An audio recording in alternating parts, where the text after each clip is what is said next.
Illinois Stories is brought to you by the Corporation for Public Broadcasting, Illinois Arts Council Agency, and by the supportive viewers like you.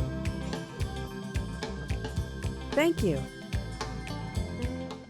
Hello, welcome to Illinois Stories. I'm Mark McDonald in Springfield at the M.J. Kellner Food Service Company.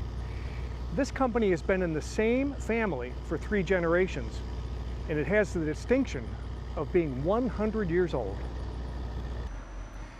Dave, it's quite a sight when you get in a warehouse this size, especially a very tall one where you have these racks that go all the way to the ceiling.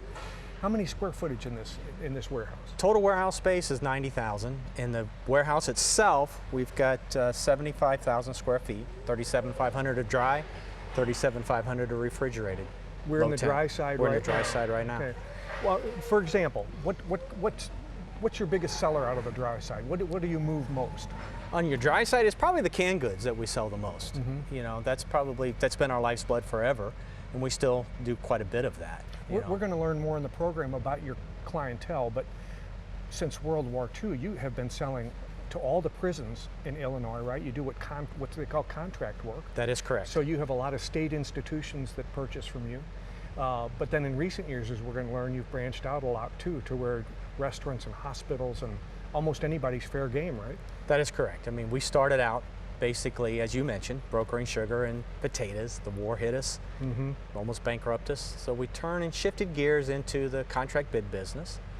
And we're very successful at that, still are. I mean, Illinois is probably one of our largest single customers, selling to the correctional facilities, the youth centers, the mental health facilities. But then we branched out into the broad line, what we call broad line food service distribution. And that has taken off immensely in the last 15 years to where it is a bigger part of our business than the big contract businesses. Let's take a walk through here and get a look at the immensity of this place. These forklifts are always an issue, aren't they? Because you have to move fast in here. Safety's always a thing, and every once in a while your drivers do hit something, right? Well, I don't want to say that they're accident free, but they do. And if you'll notice all the yellow pillars around, it's for protection. They're there to protect the dock plates, protect the doors.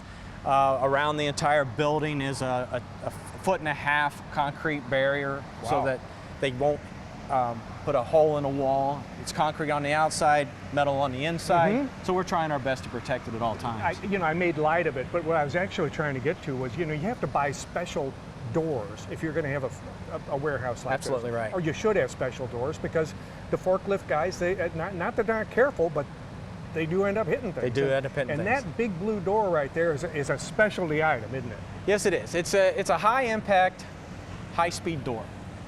It'll open up about 10 foot a second. If for some reason that door doesn't open up, as you see, and the forklift runs into it. The driver is, a little bit quick on the draw, not paying attention, catches that door. The door will come off its track. It's designed to take the full blow of a forklift. It'll open up, reset itself, and come back down and be fully operational. It basically is designed to save us downtime. This metal door over here. If that door were to take the same impact as this blue door, it would be down for probably a day or two while we waited for someone to come in and repair it. Yeah. We don't have that with these doors. These are made out of some kind of heavy-duty vinyl, or something that's indestructible, but they flap, don't they? I mean, they give. They give. Yeah. They're designed, like I said, to take that full impact of that forklift. And believe me, we have tested it. They work. They're very efficient doors. We can control how they open also. There's a sensor on top that will open or close based on what we tell it. To ignore us as foot traffic, only pick up forklift traffic, any combination thereof.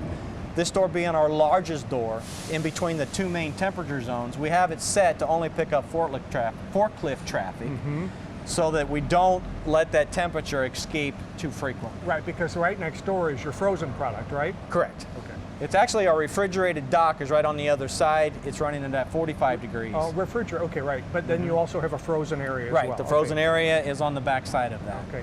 Now, can we go in here? Absolutely. Okay, let's go through there. We don't go through the big door, though. We go through. We can if you'd like. Well, let's do. I want to see it go up and down again. Wow.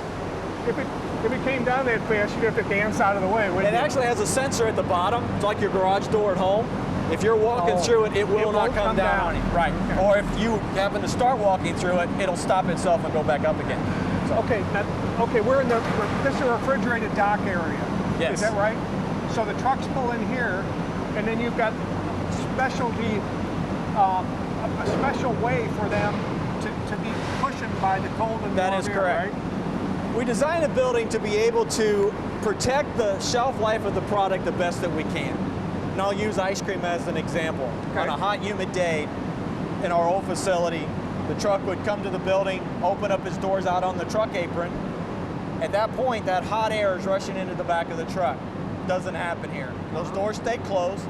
They back up to our facility. Our inside door opens up. Their doors swing into our building. The dock plate goes down into the back of their trailer. What that does is minimize the transfer in temperature. Like I mentioned earlier, it's 45 degrees in here, humidity free, 365 days a year. So now we've taken from 98 to 0, from 45 to 0. So we've protected the shelf life of that product much longer than the old way. Yeah, these forklift operators are good too, man. They move fast. They are They good. get it done, don't they? Yes, when you're on that thing all day, every day. So, yeah, there he goes. Terrific. Okay, so that's what this area is for. What's on the other side of those blue doors? We have 7 different temperature zones on the other side of the door. These first 2 are horseshoe shaped, and we can actually take a walk through it if you'd like, and I can show you each of the zones. It's designed to be able to pick and store product at its optimum temperature, again, to protect its shelf life. Let's walk All right.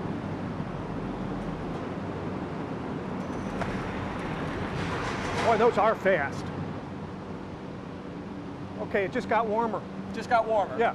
We've jumped up to 50 degrees in here. Again, as I mentioned, we try to store our product at its optimum temperature to protect its shelf life. You're going to find potatoes, bananas, onions, pineapples, things along those lines, again, to try to extend that shelf life. You notice the inventory levels aren't real high in here, and they won't be in the next few rooms we go through. We're turning this product daily. Okay, because it's so perishable. So perishable. And it goes right from here to a 45-degree dock and into a reefer, right? Into Correct. a refrigerated Into truck. a refrigerated so it truck. never hits room temperature again. Not until it's coming off the truck and going into the delivery site.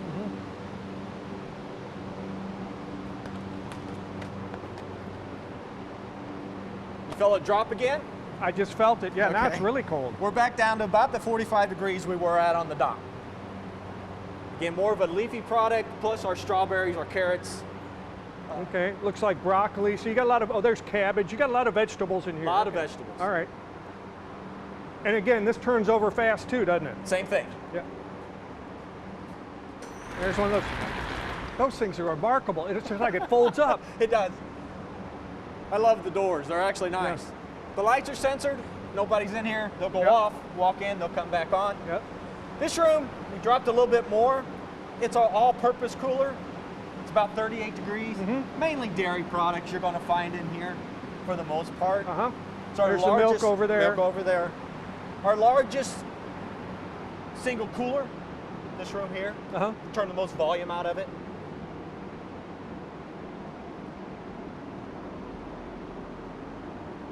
Okay, so we've gone from 50? vegetables, vegetables to more vegetables to dairy. Okay, and then we're heading out to the dock again. We're heading back out to the dock, but we're going to pass through one more room. Okay. That's going to be our fresh meat. I assume that'll be even colder. That's going to be a little colder. It's going to be right about 30 degrees. Oh, lights came on automatically. Lights came on. Per square foot, there's probably more dollar volume in this one room than the rest of the warehouse by foot, because of the fact of what it is. It's boxed beef, pork, fresh pork, chicken items. Fascinating. And again, this turns over pretty quick too, doesn't it? Pretty quick also, yes. Now the last 3 doors here are our low temp.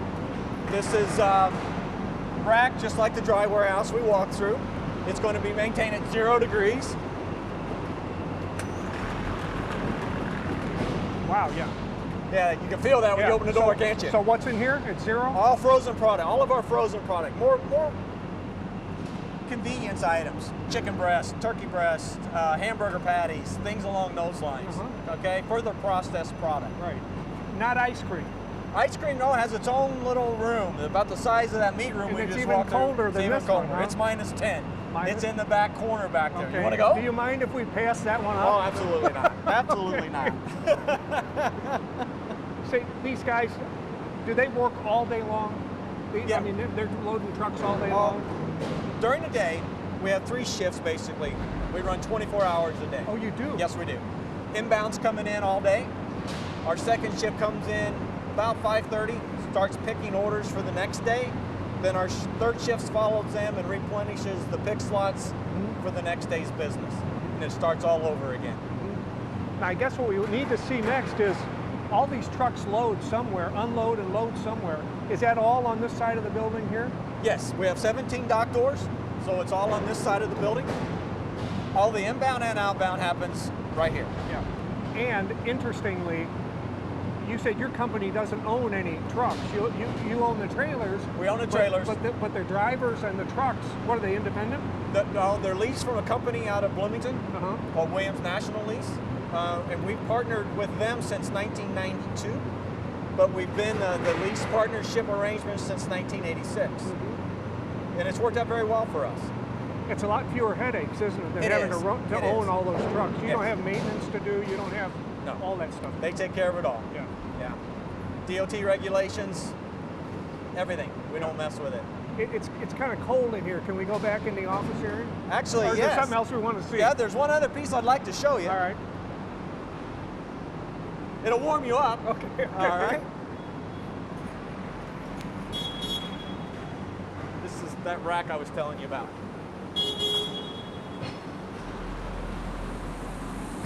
It's going to get a little noisy for you. Okay. Wow. This is what runs all of that low and medium temp refrigeration we just walked through. It's a rack design. This is our medium temp, the bigger rack is our low temp. Based on demand, any combination of these engines we run it at any time to maintain that temperature that we just walked through. All right? If one of these engines happen to go down, the other 4 will pick up the slack. We don't have any downtime. We don't have any areas that become critical for temperature needs. It's a really neat design for us. It saves us from getting up on the roof or around the perimeter of the building to maintain these engines. These have to be running 24 hours. 24 hours a day. Wow. We track each of the zones that we walk through. We know a high and low variance on them. We get a warning via text, email, a visual warning here that we have a problem, that we need to fix it. Same with the low temp. But we also take the heat that's generated from this room and we pump it over into the dry side of the warehouse, and in the winter, that's what we use to heat that side of the warehouse. That is smart. Now, earlier you told me it only took you about 2 years to go from the planning stage to actually moving in here. This kind of stuff takes a lot of homework. I mean, you gotta, I don't know how you do it in 2 years. We had no choice really. If we wanted to take that next step, we wanted to grow the business in the broadline side of it, which really we knew was our future, we had to move fast.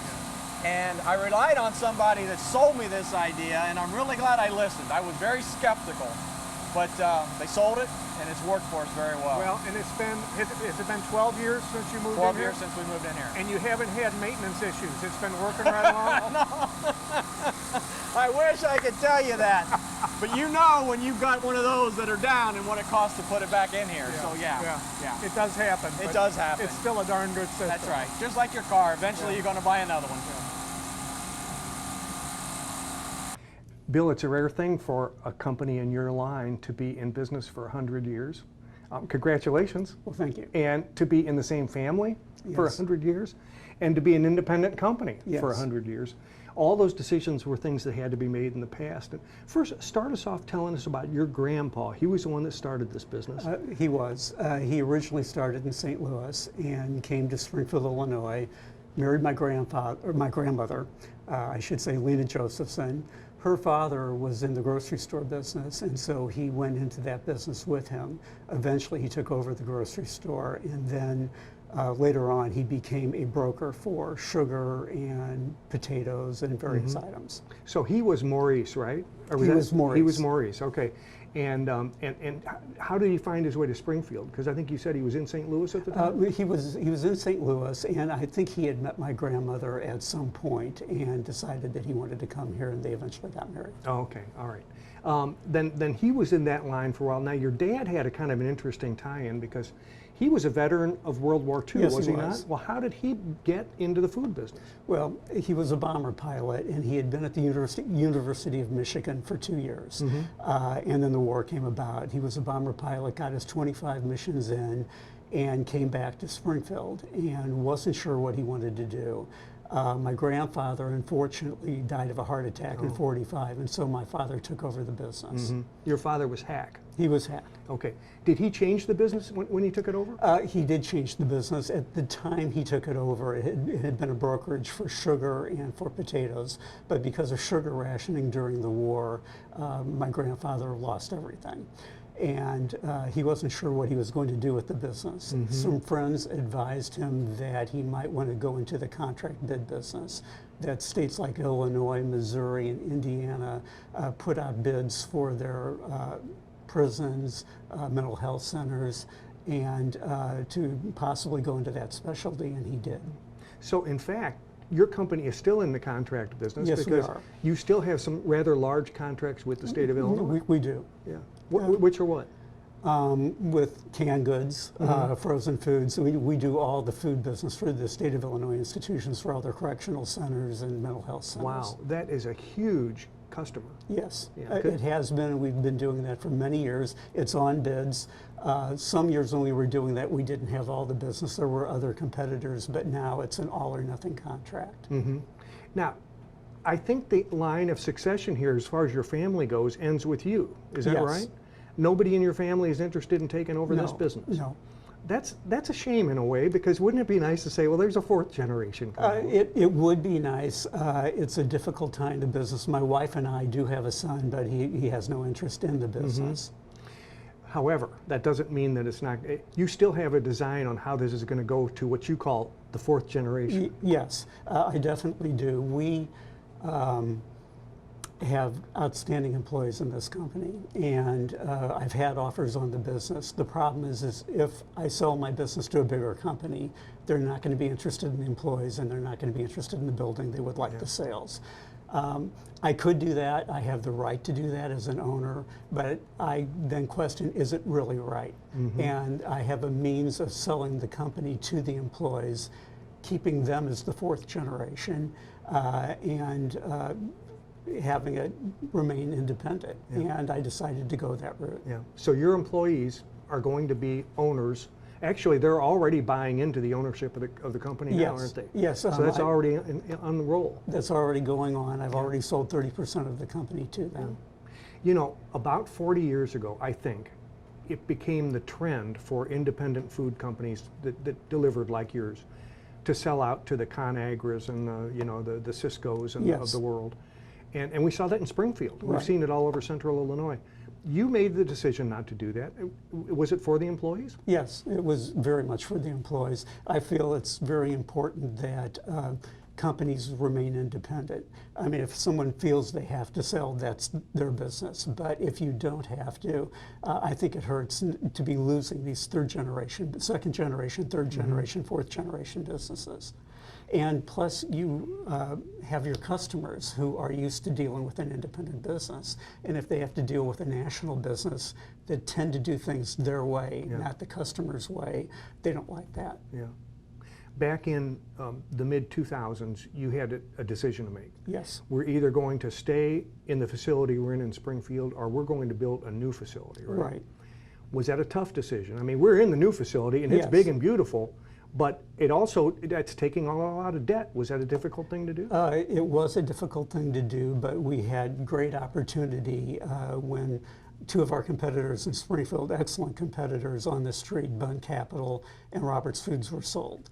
once they were sold, many of their employees did not want to go to work for a major company. And they wanted to remain with an independent company. That allowed us to hire many of those people. They had great expertise. It helped us in an area that we didn't know that well. We were able to bring in a lot of business because of them and being a local independent, and that gave me the confidence to go ahead and borrow the money to be able to build the building, and our growth now has gotten us to a point where we're much bigger than we were in the contract end, on our street end. You know, that's interesting because your contract business was the heart of your business before, but, Yes. but now you're learning that there's a lot more out there, and you're actually There pretty is. good at it, aren't you? I would say our employees, we have a sales manager, we have buyers, purchasing people, operational people who are excellent, who really know the business very well. They've made us successful. And you have a rather large area. Did you tell me 100 miles? 100-mile radius of Springfield, north, south, east, and west. Wow. Well, congratulations. Well, thank you. Dave, it's fitting that a big food operation to have a big kitchen. You insisted, didn't you, on having a kitchen here? Actually, it was my marketing manager at the time. Is that right? Yes. Why did he think it was so important? The marketing aspect of it. Yeah. If, like you said, we have a lot of product out there, and if we don't have a way to show it to our customers or allow our customer to come in and prepare it themselves so they know how they're going to present it to their customer, we were missing out. So if I own a restaurant, or if I'm in charge of a kitchen at a hospital, I'd like to know how I'm going to use your product, whether it's going to work for me. That's correct. So I can come right in here and you can turn me loose in the kitchen. Absolutely. And you'll give me enough food to That's work right. with, huh? That's right. It's interesting. It's a big industrial kitchen. And over here, well, there's an interesting story here because look at all this stainless. It's very expensive. I imagine that you were kind of torn in how the heck are we going to pay for this, because it's not really our mission is to cook. Our mission is to, distribute food, right? That's correct. So when we were planning the building, as you mentioned, 2 years to plan, we under a Yeah. short time frame, but also had limited amount of dollars available. But my marketing manager came to me at the time and said, "Dave, we need this kitchen. We got to have this kitchen." And I told him, I said, "Gary, I can't afford it." And he said, "But you're missing out if you don't have it." So I challenged him. I said, "Well, if you can find a way to pay for it, I'll take care of everything from the ceiling up. You're in charge of the room itself." And he did it. He went to all of our vendors, sold them on the idea of what he was looking forward to doing with the room, the kitchen, selling their product. And everybody on that wall were those that contributed to help pay for all that you see that's in this right? room. Well, there's a team effort for you. The challenge met. Yeah, So yeah. How often does it get used? Is it- frequently. Really? Oh yes. Yeah. Pre-COVID, it was 2 or 3 times a week this place is being used Yeah. in one aspect or another. When we first came out here, we actually used this for what we call mini food shows. We would have 19 vendors set up in there in this other room, trying to show their product to our customers, or our customers would come in and they'd all be in the vendors would be preparing the food, and we'd be showing it to customers out What a there. great idea. We've outgrown that. We can't do that much here anymore. Yeah. So, Well, thanks for showing it to us. you're welcome.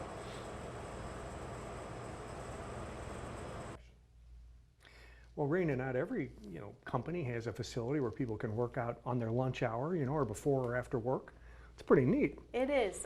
Gym memberships are pretty expensive these days, so having one on site is really nice. So you can come in the morning, you can go on your lunch hour, after work. You can come in anytime, and it's open to all employees and their families. Yeah, and the showers are available, right? yes. So you don't have to worry about going back to work grungy and getting your desk all sweaty. No. You have been with the company for what, 10 years? And I wanted to talk to you because your dad, Dave, is sort of the general manager, the VP and general manager of the company, and you have found that you've been able to try different positions and open up your experiences with the company. What was your first job? My first job was an intern. I needed one for school to graduate college with my marketing degree. So I did the summer of 2010 here as an intern with the buying department. And then he offered me a job in, December or so. And I was a dry buyer at that time. So.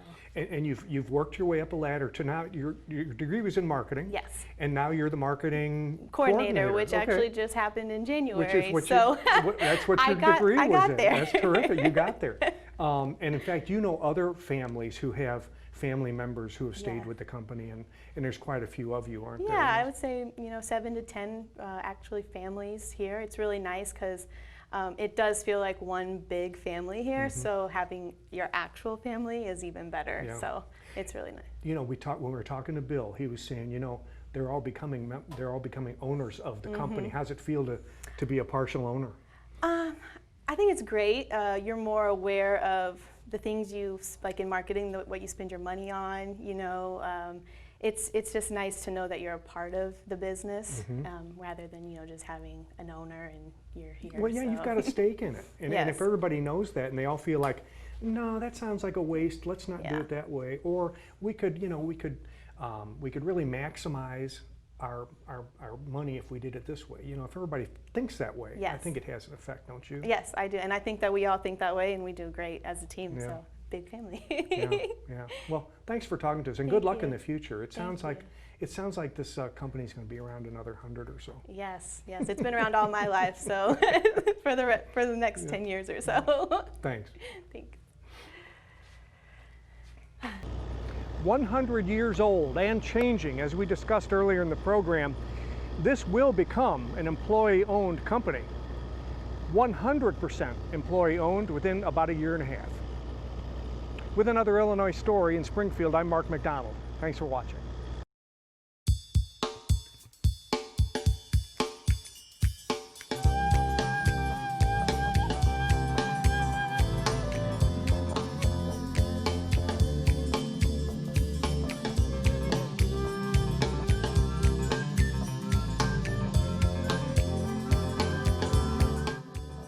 Illinois Stories is brought to you by the Corporation for Public Broadcasting, Illinois Arts Council Agency, and by the support of viewers like you. Thank you.